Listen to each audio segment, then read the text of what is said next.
because nobody anticipated anybody would be interested in inferior alternate takes. And Norman at some point gets tired of paying the increasing storage bills at his Beverly Hills Beacons warehouse and says to Norman, who's his assistant in about 1968, you know what, clear this out, throw all this stuff away. And Norman's maybe 25 or something. Whenever the collector goes, can I have these? And Norman Grant says, sure, it'll give you something to do in your retirement. And in fact, it did. And so Eric, I don't know, 10, 12 years ago, shows up at my house with some of these and goes, do you think you can sell these? And they're literally Charlie Parker and Billie Holiday sessions with alternate takes that nobody's ever heard. And I said, absolutely. And I literally sold some of them to the Smithsonian. And collectors, but I mean, it was incredible. And then Eric calls me one day, and he and Andrew had over the years been transferring this unreleased Charlie Parker alternate takes. And I call up Verve Records, and Eric didn't want to ever deal with people in the record business. You do it. And I said, look, I've got 2 hours of unreleased Charlie Parker. And they're like, yeah, sure, And I kept bugging the guy, going, look, this is American history. He finally says, all right, send me 3 tracks. And I send him 3 tracks. He says, Jesus, okay. And so there have been 2 box sets that Verve released in the last couple of years of Eric and Andrew's transfers of these unreleased Charlie Parker tracks. And I think, he was quiet about it, but I think he took great pride in the fact that he had literally rescued this from the trash. It's the highest level of, art form. And as Eric got, sicker over the years, he would, about 4 times a year, come over to my house, and he really enjoyed doling this stuff out a little bit at a time. And he would ask me about my travels, because he couldn't really travel anymore, and tell me about his travels, and we'd trade record business stories. And it was just this wonderful relationship, and really based on these 2 guys who really loved the music. So, and he would always tell me proudly about his daughter Julie, who I knew, and Andrew, who I met today but had talked to on the phone and communicated with a lot, and his grandson Joseph, all of whom he was very proud of. And whenever the phone would ring, I'd look and say, Joseph Cervantes. And I'd say, oh, it's Eric. So I'm looking forward to meeting you today, wherever you are. You're a mythic character in my life. There he is, right there. There you go. You're legendary. And I'm 61 years old, and he would call me, as he did, 5 days before he died, and he'd say, hey kid, how are you? And I think I was the last person, he was the last person in the world who called me kid. But I enjoyed it. So I just wanted to say how much I'm going to miss Eric and his visits, and how happy I am that at least he lives on video and audio, and how lucky we were all to have known him.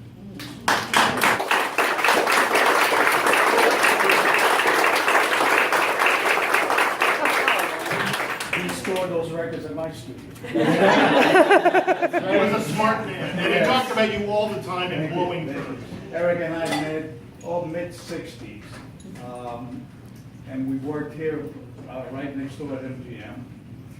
When MGM closed, we spent a lot of time on Musso Frank's while Route 4 recording was being built. And we loved the old establishments. He would call me and say, put on a jacket, which meant we were going to New York City. And then we would hang at Chris Cella's on 44th Street, which he loved. And we would put on a suit and tie, walk through Needle Park, and the cops would say, what are you guys doing here? We're just out for a walk. But we were bulletproof, so no one touched us. And we just traveled all over the city. At Fat Tuesdays, we were recording on Judy Smith. We did a lot of sessions here also. We did Ella Fitzgerald, Dizzy, John Basie. There were a lot of records we did in this place here. This portion of it was a drum tank. And when Cherokee bought MGM, they made it a studio, but initially it was a drum tank. And when we would record the Osmonds, you would see the cops drive the guys that they picked up drunk and dragging in. And that's, which later on obviously became Cherokee. But Eric Stephen Miller, a pal indeed, and I must say, I got us a lucky 20. I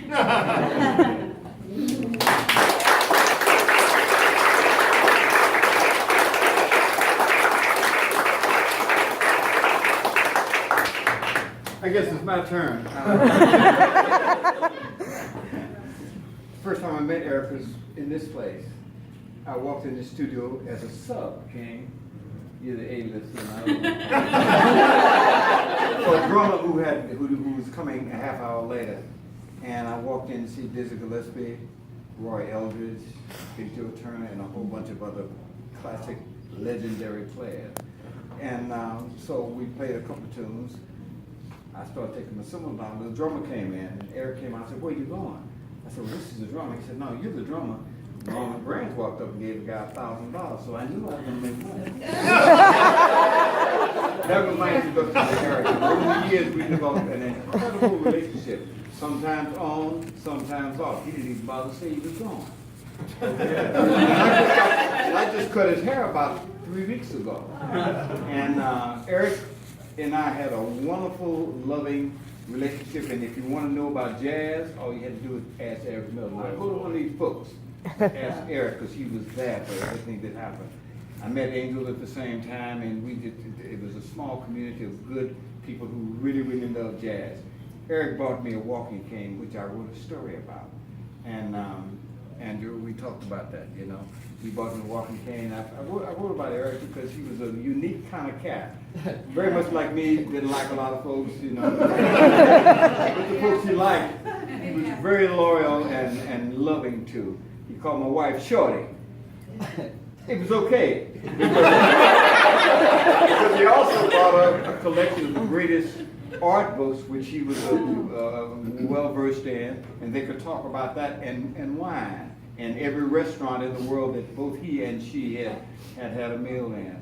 So all in all, I will miss one of the most important people of my life as a musician, and particularly as a jazz player, because he meant a lot more to me than will ever be read about him. I loved Eric and Julie. You know how I feel about you, and Andrew, you too. Okay, thank you.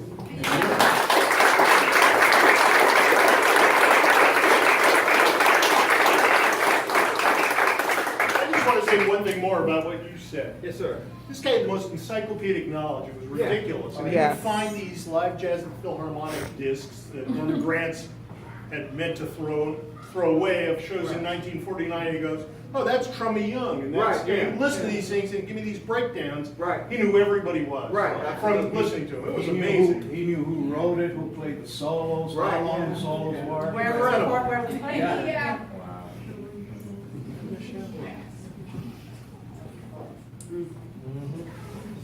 Well, I'm thirsty. Okay.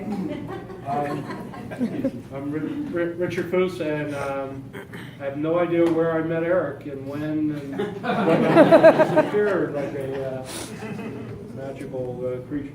And but I think it was before I had a record store, that Jeff and Lee, Rhino Records, and I have no idea, but he was like, I guess he was like a big brother, because he was just such a great guy, and but sold, he always was coming up with records to sell me like magic, and I'd get calls like at 2 in the morning and said, "Hey, Putz, get over here, get over here right now." And we would always have records, and we had just a great relationship, and I'm really sorry I didn't see him a lot in the later years, but Julie worked at, Julie worked at my company now, Shout Factory. But Eric, when I first started, I had this tiny store and didn't have a lot of money, and he would just make me take every record. He'd have boxes and boxes. We'll sell them, Pipes, don't worry about it. And so I remember one, this was at MGM, he once made me take, I think, about 200 Danny Bonaduce. You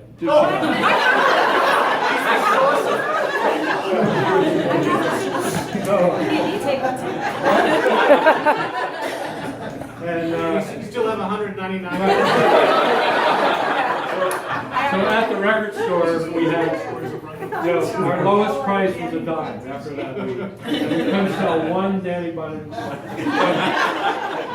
So I came up with this idea that if you promised to listen to it, we would pay you $10 to take it.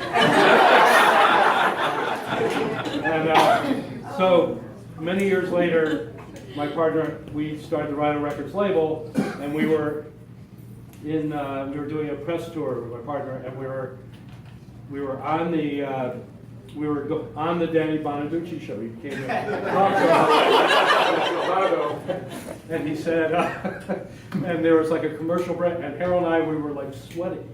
Is there any way he's going to find out that we were? And he goes, we're going to break, but I have something to discuss with the Rhino guys after we come back. And I go, oh, we're like sweating. And he goes, I heard you did a promotion once where you paid people to take my album. And, I want to talk about. Anyway, he was good natured about it, so he ended up being funny. But it was all due to Eric.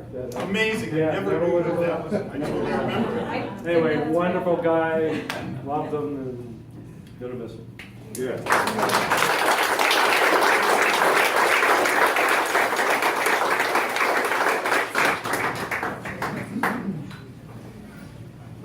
Hi everybody, I'm Dave Luke. Hey, Dave. I worked with Eric for like 15 years at Fantasy Studios when he came up north with the Pablo catalog and all the stuff. So worked a lot of albums with him, and he just made a deep and lasting impression on people.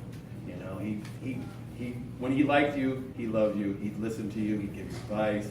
If he didn't like you, he'd give you the bum's rush. he'd hang over the phone on you, so you knew whether you liked him or not. But he loved music, like everybody else says. He loved the music, he loved the musicians, he loved the music business, he taught me about it, he taught everybody about it, he helped everybody, he helped their careers, he lifted everybody up, and when having him in your corner made a huge difference. And I wouldn't have done all those albums with him, it's just part of my life now, he's part of all our lives. And he left all this great music for us to listen to, and he was, smart, worldly, very funny. The laughs, oh man, they never ended. And once you got on something, you had a little catchphrase or something, you could laugh anytime with him. Whatever it was, a little bit about a movie, just whatever it was. And you had your little thing with him. And that made it special. And let's see, I got some other people who sent stuff. My daughter, who knew him when she was about 2, 3, 4, 5, probably until she was 10, maybe. 10 or 15 when she left, when he left the Bay Area. She said she remembers the dark room, his office was very dark. The scent of cigars, jazz playing. He would always give gifts to her wrapped in tinfoil or comics. And that's something that our family has now adopted, and we still do. She said lots of laughter, and then he would give the kids a glass cigar tube filled with dimes, and they would run out to the vending machine around the corner at the studio and just clean it. My wife said, he was just the greatest uncle for our daughter, even though he wasn't a relative of ours. He was truly a part of our family. And she said she remembers this one time we were in a restaurant, a Chinese restaurant, and we were sitting with him, and somehow, just by his eyes, he made contact with a woman across the room who was with another guy. Yet he got the woman, without saying one word, got the woman to come to the table and sit with us. I don't think anything happened, but it was just, but just by his piercing glance.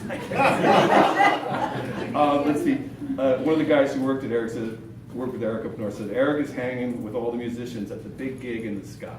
And he's in jazz heaven for sure. And then another friend of mine, Kirk Felton, who worked with him, said he remembers Eric always scoring us, like when the Giants or the A's were in the World Series of the pennant. He knew a guy named Richard who worked in the commissioner's office, and he would get us tickets. He says one time these guys are like in the commissioner's seats behind the dugout, and they're looking around and they're like, who are these guys? They knew Eric. That's who they were. And then Terry Hinkie, who was the publicist at Fantasy, says she remembers an incident where Eric had fallen and he had this big cut on his forehead. And as it's healing, he was in a meeting with Ralph Kaffel, the president of Fantasy Records. And Ralph Kaplan goes, you know, that scar on your head kind of looks like the Pablo logo. Anyway, he was the greatest. He was the greatest. He's one of a kind. I'll miss him forever. Yeah. He was a great guy.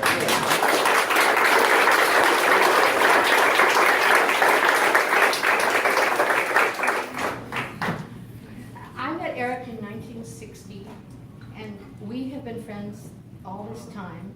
And I thought it was so like Eric to just leave. You know, for now. Yeah. And he introduced me to jazz. He used to invite me to go with him to recordings, which were like, so he was so worldly and I was so totally unsophisticated. And it was very, very exciting and a wonderful experience for me. And I've kept up correspondence with him over the years. And I have felt so proud that he would correspond with me. I don't know if he does that always. It felt like a very special honor. And as he has done probably with many of you, sent me his favorite books and introduced me, actually, he introduced me to mysteries and other kinds of interesting pastimes that I have continued through the years. And I always felt it was a singular honor that he would speak about things that were actually happening in his mind and his emotions, which I have the feeling that he really didn't do very much. And Yeah. He did? Oh, okay. It seemed that he did. You're special. And it was always a great honor to me, and he loved his kids, and he made other people love them just by the way he talked about them, plus they're lovable people. And he was a very special being, and while most people wouldn't describe him as sensitive, I always thought that cool was a way of maintaining his sensitivity and keeping people at a place where they would say, dude is cool. But he felt everything. And he noticed everything. And he was very deep, and he was very loyal to the people that he loved. And the people that he loved, as has been said, loved him as well. And when my husband made an album in 1975 that just was made, that's as far as it went. And when he did some piano improvisations a number of years ago, I sent them to Eric to ask him what he thought. And Eric called my husband, and he said, he talked to him in a way that was very important for someone for Eric to be talking to him in this way about his music. And in a couple of months, he's getting a re-release of his early rock album from way, homemade in Germany. And I think all of that was stimulated again by Eric. And as so many of you have said, he helped everybody. He saw what you needed, and if he could do it, he made it happen for you. And I loved him. And his memory will always live in my heart as one of those special beings that comes not often in this world.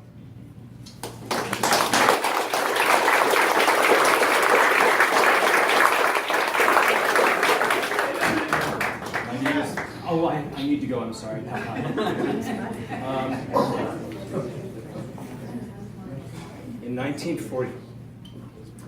1943, my mother left her nephew's Donald Duck stuffed animal on the tracks in Chicago when my mother, my Aunt Estelle, my Aunt Gertie, and my grandmother were coming west on the train out to California. My mother hated Eric because Eric got in the way of my mother's adoration of Susan. And so on Eric's 30th birthday, my mother and I went up to Hollywood Boulevard to get the Donald Duck. She researched that Donald Duck endlessly. And they became the best of friends. Aunt Bernice, Cousin Eric, all of us. The singular relationship between John, Susan, Eric, and my mother empowered this thing.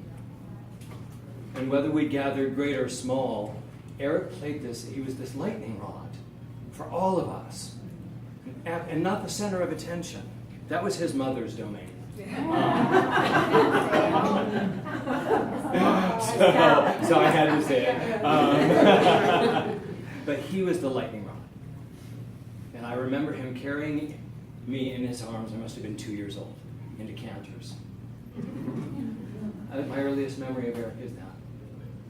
And I felt safe in his arms. I'm 57, so I felt safe in his arms for 57 years. You know, he gave me, we all lived together for a brief minute, and he gave me for my birthday a Fats Waller album. It was an introduction, a jazz introduction for kids. And then our lives would gather and not gather, and there were influences, and every once in a while we would drop in, and I heard early Doris Day. I heard Doris Day from 43 or something, some recording. And we talked about it, and he hooked me up. And he was just that way. And so he influenced who I am now as an artist. And that was his cause. His cause was just to influence art in everyone's lives. And it didn't matter where you came from, but he was first and foremost this lightning rod of art and knowledge. And so that's what I got. Thank you.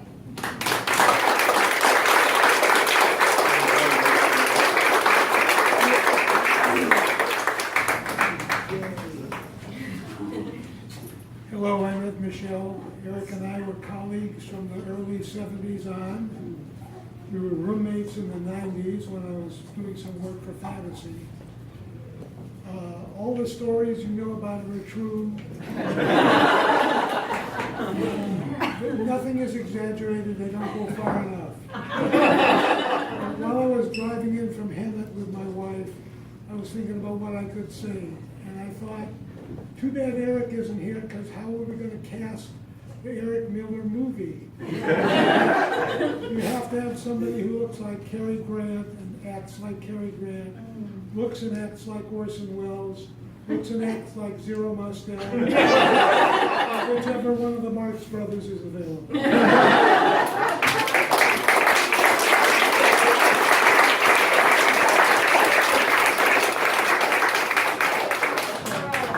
Okay, well, my name is Lee, and I hadn't really planned to speak, but I adored Eric, and I adore Ed Michelle, and I have barely seen Ed in the last 30 years.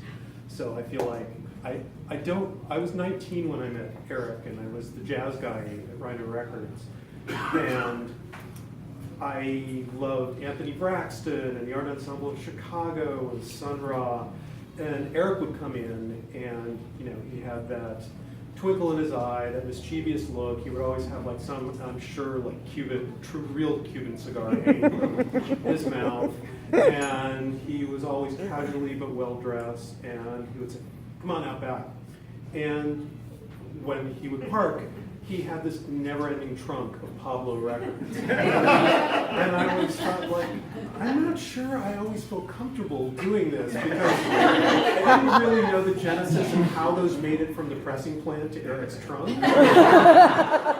But he would say, it's all part of my deal with Norman, don't worry about it. And so I thought, well, Richard's going to be happy, I'm going to be happy.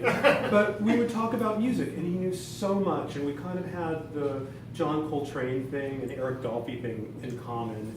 And when we would talk about what we liked, and he had these fantastic stories about being present for Jazz at the Philharmonic and all of these great things, recording since he'd gone with Norman Granz, and how Norman was this mentor to me. And I realized in a certain way, Eric, I think, was trying to be a little bit of a mentor for me. He'd say, like, okay, here, take this isn't going to sell, and you don't know who, you don't know who Harry Sweets Edison is. You got to take this to listen to it, because you might love Don Cherry, but you need to listen to this. And in that way, he was really something of a mentor in the way that he was with everybody. He had such incredible knowledge, and he passed it on in the sweetest way. I mean, he would tell me these incredible stories about, dining with Norman Granz, and Norman Granz had 20 Picassos on his wall. And I said, well, do you know much about art? And we would get into these discussions. And so after I left Rhino Records a few years later, I started an art bookstore. And Eric always, all the things that we talked about, and we would go through periods where we wouldn't talk for a couple of years, and we go through times where we talk a couple times in a month. But he knew everything. There was really nothing that I could trip him up on. And he was amazing in that way, and he always had the best cigars, he would drink the best wine, he had the best stories about the best restaurants in all the recording sessions. And one time when I was at Rhino, he said, "So, you say you like Coltrane and Eric Dolphy? Well, they did this tour in Europe in 1963, and I have all these tapes that no one's ever heard, but I made a cassette for you of this gig in Stockholm, and it's the best of the tour, and here, just take that and play that." And, there was always something like that. Whenever there was a business transaction, which there were many, and I'm sure that that's the way he always drank the best wine, cigars, and ate at the most fabulous places, and/or probably bought some art. But there was always something educational about doing business with Eric, and he was always the most generous guy. And the last couple times we spoke was really like the last 2 or 3 weeks before he passed. He went to he called me. He couldn't come to the bookstore. Jeff and I were supposed to have lunch with him a couple weeks before he passed, and he just wasn't feeling up to it. I guess he'd been back to the hospital and needed to take care of things. But he called and said, it's time to give some gifts. So I'm going to send you the addresses of 2 people, and you take the best Prince book and the best, and I forget what the other book was, but I'm going to send you who to sell them. I'm going to send you a note who to send them to with their addresses, and we'll take care of it, and here's my credit card. And we did that, and then like 2 or 3 days before he passed, he called up and he said, "You know what, I can't get into the shop, but I'm going to call you next week, and we're going to do that again." I said, "Did you hear back from the people you sent them to?" He said, "Yeah, one was my daughter Julie. She thanked me for the Prince book. The other book went over really well." He said, "So I want to do some more of this." So I never heard back, and then I heard what was going on. But today, when I was getting ready to come here, I was going through the things on the top of my desk, and I found Eric's envelope, and I had saved it because I had no idea where he was living. But it had his return address on the back. And so I had set it aside, and I had a bunch of crap by my computer, as I usually do, to kind of enter into it. And so I felt that was kind of a hallmark. But I think that I met Eric through Ed Michel, if I'm not mistaken. And Ed was really fabulous, and in fact, put me on a Stanley Cowell gig for Fantasy Records, programming a very complex synthesizer that I owned. And so it was the only time I sort of was on a normal record when I was a musician. And Ed always had great records too. He was the one who brought the Sun Rock promos. But I am so glad to see you again. I'm sorry that it has to be under the circumstances for a memorial for Eric. But Eric was great, and I know that just in the same way that he kind of tangentially, but in important small ways, touched my life, I'm sure he did that with everyone here. But I'm so glad, to see you tonight. So,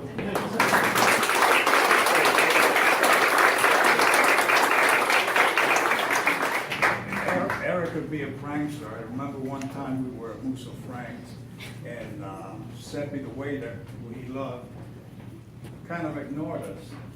So he says, "Wait a minute." He grabs the butter, starts peeling all the paper off the butter, grabs a knife. Seppi's over there in the corner, and with careful aim, lays about 4 blocks on his back. Seppi comes over to our table and says, "Did you see what somebody did to me?" The butter over his back. I spoke with Norman Granz for quite a while, and Norman said that there was no one that knew his catalog or jazz like Eric. And there was no one that could close a date, meaning a session, like Eric. Yeah. True.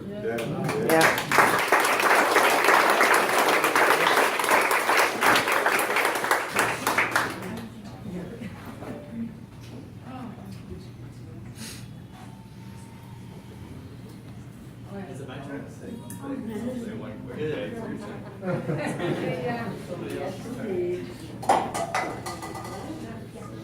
I don't think I knew Eric nearly as well as most of the people in this room. I was an assistant engineer at Fantasy during those years in the 90s.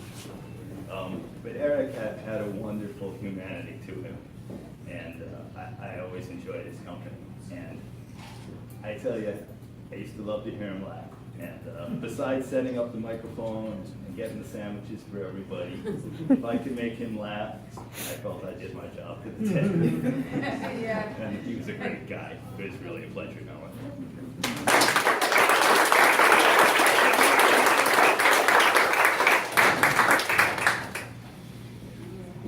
Okay, I'm not gonna stand up. I knew Eric really peripherally. I was a music publisher, the daughter of a songwriter, pretty popular songwriter who had passed away. And his name was Bob Russell. Oh, yeah. And my mother asked me when Dad died, she said, "Do you know anything about publishing? We're going to take back some of his songs." I said, "Terrific, I don't know Bupkis." Dad wrote things like "Don't get around much anymore," "Don't do nothing till you hear from me." He was a brilliant lyricist, brilliant. Pain in the neck, but brilliant, like most writers. I met Eric, I guess, in the 70s when I went into the music business, knowing nothing other than I had been a record promoter. The hell did I know about publishing? I could call Eric for facts. I understood record distribution because I used to work for Frankie Lane's brother, Sam Lane, and they were distributors. That I understood. As a result of all of the areas that I've worked in, I could call Eric and he would put it together for me. He was like Wikipedia out. There was nothing this man would know. Oh yeah, your Uncle Buddy also wrote, besides Sentimental Journey, he wrote blah, blah, blah, blah, and blah, blah, he did. He was very instrumental in my blessing of getting Benny Carter as a client. I administered his publishing. And this charming man walked into my life like, holy mackerel.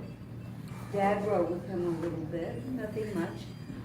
But I was with Benny through to the end. I'm still in touch with Helma, his wife. I mean, she's still in Connecticut. She must be 110. Building houses. But she has taken care of the catalog, and I made sure that when he passed and when I sold my company, he went to the right people.